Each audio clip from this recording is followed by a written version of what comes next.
pessoal, meu nome é Leandro Santos.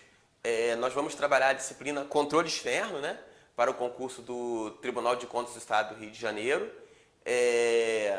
Essa disciplina, né, ela trata de estrutura, funcionamento do Tribunal de Contas e as normas que regem as próprias funções, né, que são de competência do Tribunal de Contas do Estado do Rio de Janeiro.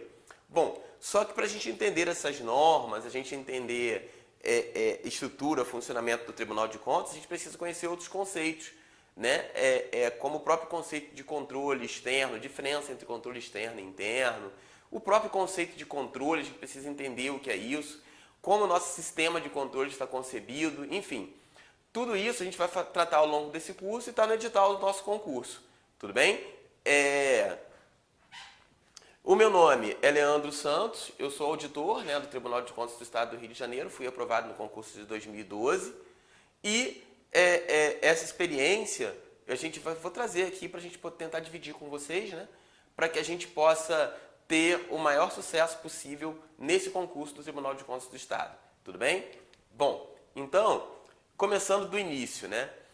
O controle ou atividade de controle, né, ela foi introduzida pela teoria geral da administração nos princípios desenvolvidos por Fayol. O Fayol colocou o controle como sendo uma das funções que caberiam ao administrador. Só que o controle, né, para ele, era um controle de produtividade, né, era um controle voltado mais para a questão industrial, ou seja, o controle para o Fayol se resumia em identificar erros, né, falhas, para depois tratar, né, os processos que geravam esses erros e falhas. Ou seja, o controle era posterior, ele não era preventivo e tinha a finalidade de identificar se o produto entregue ele correspondia ou não às expectativas, né, dos clientes.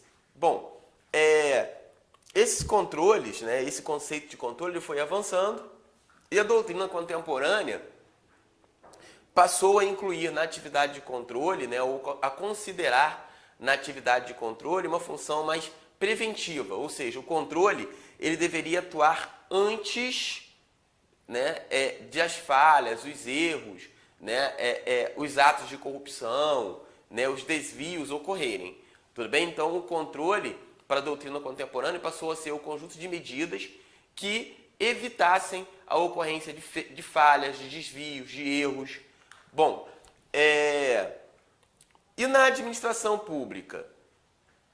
Na administração pública, né, tanto a teoria clássica, né, da administração, ou seja, o conceito de controle apresentado por Fayol e o conceito de controle mais moderno, né, apresentado pela teoria contemporânea, neoclássica, eles estão presentes.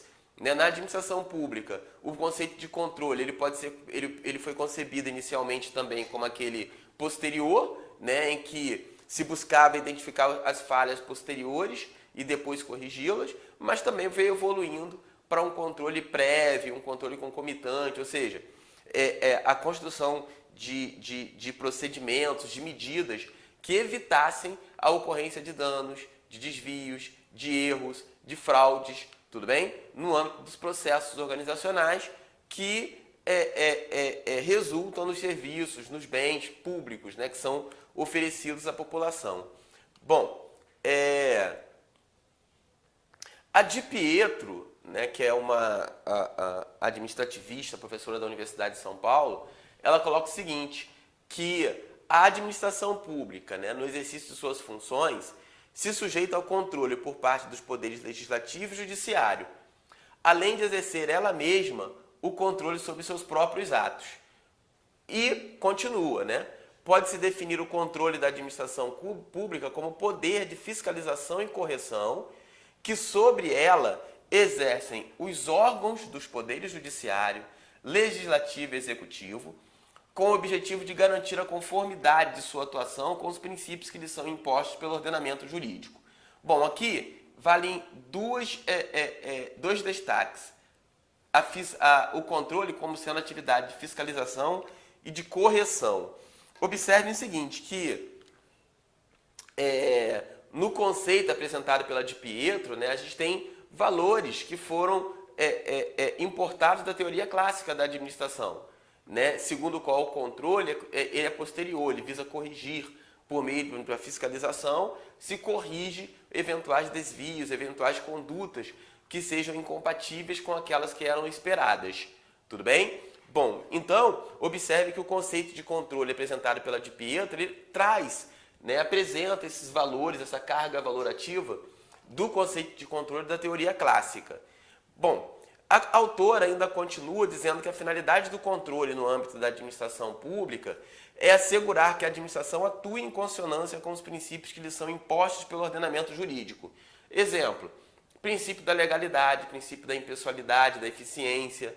Né? Então, o controle na administração pública ele pode buscar identificar, por exemplo, ou garantir, por exemplo, que os processos administrativos ocorram em conformidade com a lei, princípio da legalidade. Que não busque privilegiar um em detrimento de outros, princípio da impessoalidade. Né? Que apresente bens, produza bens e preste serviços com a melhor qualidade possível e com o menor custo possível, princípio da eficiência, e assim sucessivamente. Tudo bem? Ou seja, o controle são as medidas que são adotadas pela administração pública, né? São os procedimentos adotados pela administração pública, buscando o quê? A eficiência, a legalidade, a impessoalidade, a moralidade e a publicidade, por exemplo, dos seus atos. Tudo bem? Esse controle, ele pode ser exercido pela própria administração, a própria administração pode exercer o controle sobre seus próprios atos, e aí, nesse caso, quando a própria administração exerce o controle sobre seus próprios atos, ela mesma cria esses procedimentos, né, cria mecanismos que afastem, por exemplo,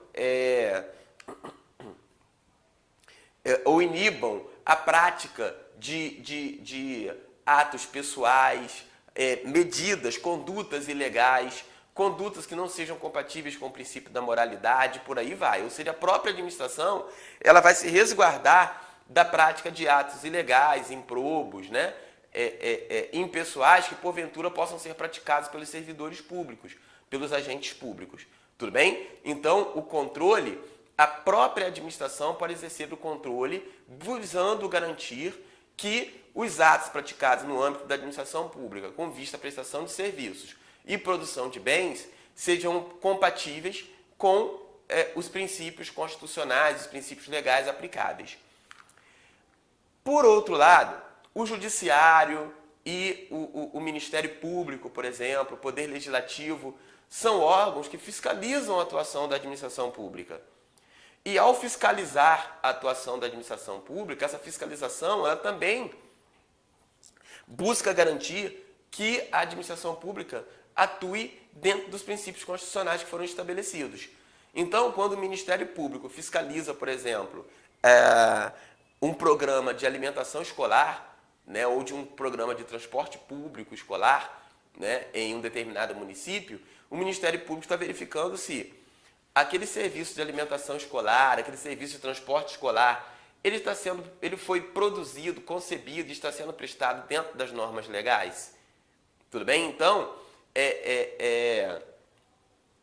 a administração pública, melhor, o controle exercido pelo Ministério Público, pelo Judiciário, pelo Legislativo, sobre os atos praticados pela administração pública, também, né, são legítimos, são admitidos pelo texto constitucional. Quando o controle é exercido